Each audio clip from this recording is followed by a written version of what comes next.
Good morning सभी को। चलिए, हम लोग देख रहे थे कार्बन रेजिस्टेंस, जिसका मान हम लोगों ने निकालने के लिए सीख लिया था और निकाल भी लिया था। आज फर्स्ट ईयर का क्लास है और हम लोग कलर कोडिंग के बारे में अच्छी तरीके से जान लिया। उसको निकालने के लिए उससे संबंधित न्यूमेरिकल भी हम लोगों ने क्या किया, बना लिया है। उसको जान लिया है कि किस प्रकार से उसको बनाया जाता है। एक ही चीज़ आपको याद रखना है, B B Roy, Great Britain, very good wife. ठीक है, इसी से 0 1 2 3 4 5 6 7 8 9 और फिर से दूसरा पट्टी में भी 0 1 2 3 4 5 6 7 8 9 और तीसरी पट्टी में multiples 10 to the power 1, 10 to the power 0, 10 to the power 1, 10 to the power 3, 10 to the power 4, 5, 6, 7, 8 इसी तरह चलना है।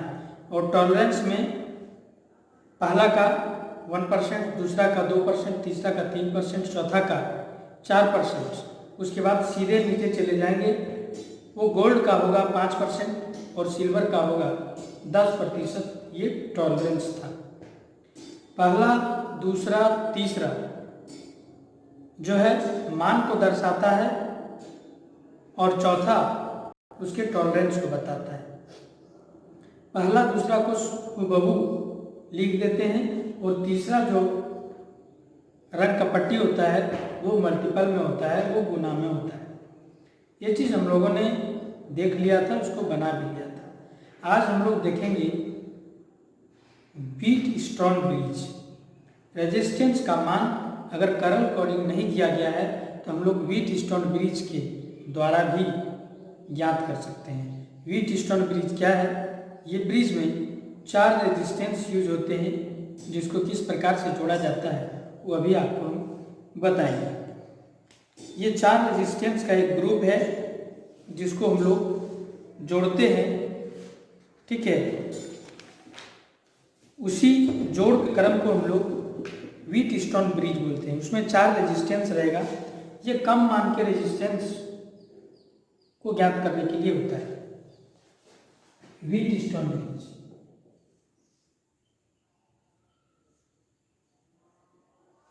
व्हीट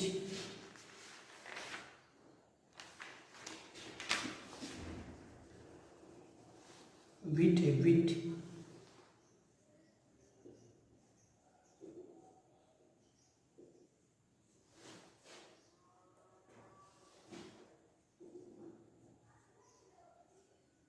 व्हीटस्टोन ब्रिज, ठीक है।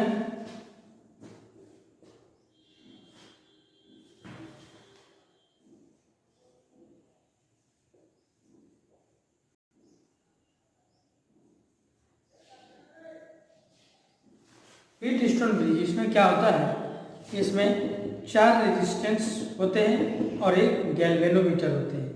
4 रेजिस्टेंस को किस प्रकार आप जोड़ेंगे? 4 रेजिस्टेंस ये इस प्रकार से जुड़ा हुआ होता है।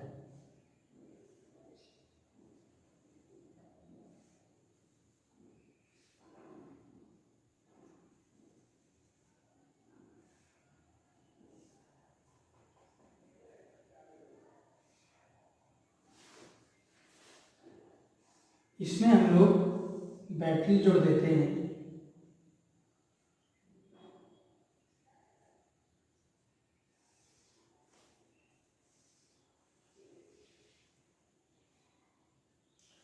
और इसमें एक गैल्वेनोमीटर जोड़ देते हैं।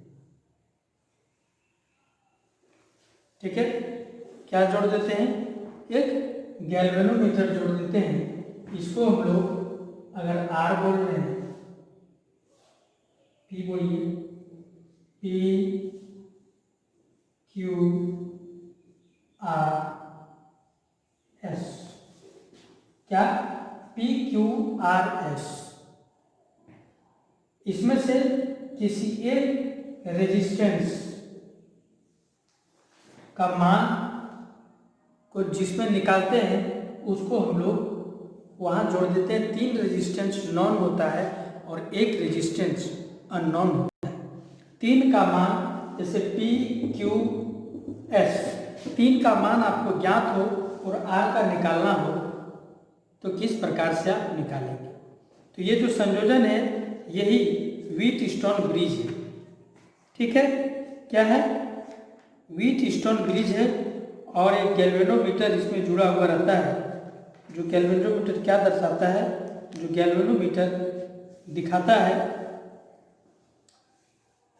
ये दोनों सभी अगर संतुलित होगा तो गैल्वेनोमीटर में कोई भी करंट नहीं दिखाएगा। अगर असंतुलित होगा तो गैल्वेनोमीटर में क्या होगा, करंट को दिखाएगा। ठीक है, तो इसको हम लोग किस प्रकार से निकालते हैं, तो इसको हम लोग दोनों साइड को एक तरफ और दूसरे साइड को दूसरी तरफ, जैसे P बाय क्यू और R बाय एस, इस प्रकार से हम लोग इसको लिखते हैं। ये दोनों का जो अनुपात होगा वही अनुपात ये दोनों का होगा जब गैल्वेनोमीटर का पाठ्यांक 0 दर्शाता हो। जब किसी व्हीट स्टोन ब्रिज संतुलित ब्रिज है तो उसमें जो है 3 का मान आपको ज्ञात होगा, 1 का मान अननोन आपको ज्ञात करना होगा। ठीक है, जैसे मान लेते हैं कि कोई भी व्हीट स्टोन ब्रिज है, आपको क्वेश्चन दे देगा व्हीट स्टोन ब्रिज में P जो है 5 ओम है, Q जो है 10 ओम है, S जो है 15 ओम है, तो R कितना ओम होगा ये ज्ञात करना है। ठीक है, तो ज्ञात करने के लिए क्या जानते हैं, आप जानते हैं कि P बाय क्यू और R बाय एस होता है। तो P by Q R by S किससे, व्हीट स्टोन ब्रिज से। P कितना है 5, Q कितना है 10, ठीक है, R कितना है हमें निकालना है और S कितना है 5। ठीक है, तो ये हम यहाँ R लिख देंगे तो R बराबर हो जाएगा 5 गुने 15/10, यानी इसको डिवाइड करेंगे 5 गुने 10 7.5 हो, 7.5 ओम हो जाएगा, 7.5 ओम इसका आंसर हो जाएगा। इस प्रकार से इसको हम लोग जो है बनाते हैं। व्हीट स्टोन ब्रिज कई एग्जामों में आ चुके हैं और इसका डायग्राम भी बनाने के लिए आता है कि आप एक व्हीट स्टोन ब्रिज को ज्ञात करें का डायग्राम बनाएं। तो व्हीट स्टोन ब्रिज में क्या करते हैं, व्हीट स्टोन ब्रिज में 4 रेजिस्टेंस इस क्रम में जुड़ा हुआ रहता है। ठीक है, 2 सीरीज 2-2 करके सीरीज में जुड़ा हुआ रहता है और फिर वो दोनों पैरेलल में। जैसे इसी को आप इस प्रकार से भी बना सकते हैं, क्या 2 रेजिस्टेंस को हम लोग सीरीज में जोड़ देंगे और पुनः ये दोनों को समांतर क्रम में जोड़ देंगे।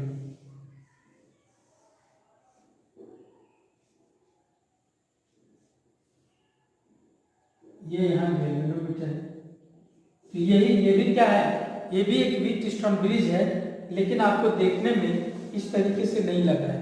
जैसे ही इसको आप ये उठा के यहाँ कर देंगे, ठीक है, तो ये इसी प्रकार बन जाएगा। यानी कि 2 रेजिस्टेंस क्या है, सीरीज में जुड़ा हुआ है। देखिए 2 रेजिस्टेंस सीरीज में जुड़ा हुआ हो और फिर वो आपस में पैरेलल में जुड़ा हुआ हो तो वो व्हीट स्टोन ब्रिज का निर्माण करता है। और व्हीट स्टोन ब्रिज में मान निकालने के लिए दोनों एक साइड का, या तो ये बटे ये या तो ये बटे ये, आप ऐसे भी कर सकते हैं P बाय R, आप ऐसे भी कर सकते हैं P बाय R बराबर Q बाय S, इस प्रकार से भी कर सकते हैं। क्यों, देखिए इसको यहाँ ले जाइए आप, इसको यहाँ ले जाइए और इसको यहाँ ले जाइए, तो हो गया क्या P बाय R और फिर Q बाय S हो गया। तो किसी भी एक साइड का दोनों को लेना है और फिर उसके विपरीत वाले दोनों को लेना है। अगर ऊपर वाले को दोनों लिए फिर नीचे वाले को 2 लेना होगा। अगर साइड वाले का 2 लिए तो ये दोनों साइड वाले का लेना होगा। अगर ये बटे ये लिए तो ये बटे ये लेना होगा, मतलब जो इसके संगत हो। अगर नीचे बटे ऊपर तो उसमें भी नीचे ऊपर, बाएं दाएं तो इसमें भी बाएं दाएं। ठीक है, तो इस प्रकार से आप इसके मान को आसानी से ज्ञात कर सकते हैं, निकाल सकते हैं। ऐसे कई सवाल इस तरीके से आते हैं। सबसे पहला सवाल ये चीज होता है कि व्हीटस्टोन ब्रिज का प्रयोग जो है हम लोग कम मान के प्रतिरोध को ज्ञात करने के लिए किया जाता है।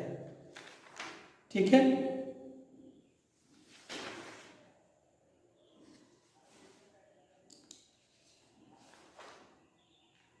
दूसरी बात ये भी दे सकता है कि अगर ये दोनों अनुपात बराबर हो तो क्या होगा, इसमें करंट नहीं जाएगा।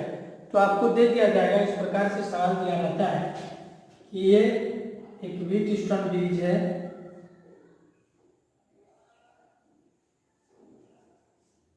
ये 10 है, ये 15, ये 10 है, ये 20 है। ठीक है, तो इसी प्रकार ये 20 होगा, ये 40 ओम है। तो बताएं कि ये क्या रेजिस्टेंस देगा, बोलेगा कि इसमें कितना करंट जा रहा है, यहाँ 15 ओम है, इसमें करंट की दिशा, करंट का क्या मान होगा। तो आपको ज्ञात होना चाहिए कि जब ये और ये अनुपात अगर बराबर हो 20/40, ये दोनों क्या है, 1/2 है, ये 1/2 है, तो इसमें कोई भी करंट गुजरेगा नहीं, यानी कि 0 करंट गुजरेगा, 0 एम्पियर।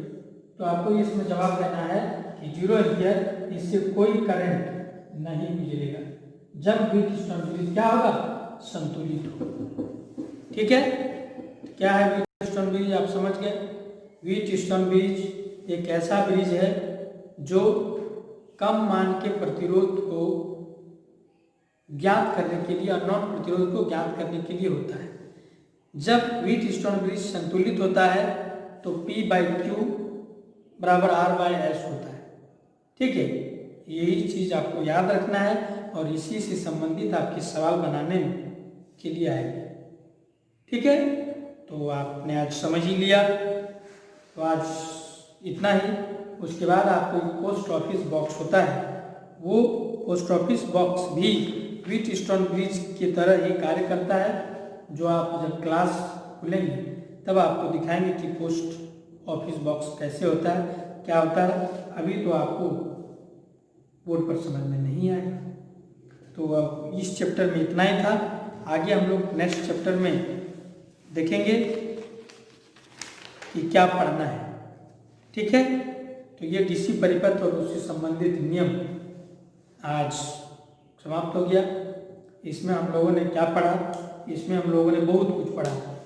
डीसी सर्किट्स क्या होता है, समानांतर सर्किट्स क्या होता है, सीरीज क्या होता है, समानांतर में रेजिस्टेंस जुड़े हैं तो उसका मान क्या होता है, मिक्स में जुड़े हुए हो तो उसका मान क्या होता है, किरचॉफ्स का नियम पढ़ा हम लोगों ने, करंट लॉ पढ़ा, वोल्टेज लॉ पढ़ा। ठीक है, उसके बाद प्रतिरोध का नियम पढ़ा, रो बराबर आर बराबर रो एल बाई ए। उसके बाद प्रतिरोध ज्ञात करने की मेथड को पढ़ा, कलर कोडिंग का मान कैसे ज्ञात किया जा सकता है। उसके बाद हम लोगों ने व्हीटस्टोन ब्रिज पढ़ा और पोस्ट ऑफिस बॉक्स भी व्हीटस्टोन की ब्रिज की तरह ही कार्य करता है। आगे नेक्स्ट चैप्टर में देखेंगे कौन सा चैप्टर चालू होगा। ठीक है, तो आप सभी को रिवीजन कर लेंगे। आज इतना ही। आप सबों को मेरे साथ जुड़ने के लिए बहुत बहुत धन्यवाद।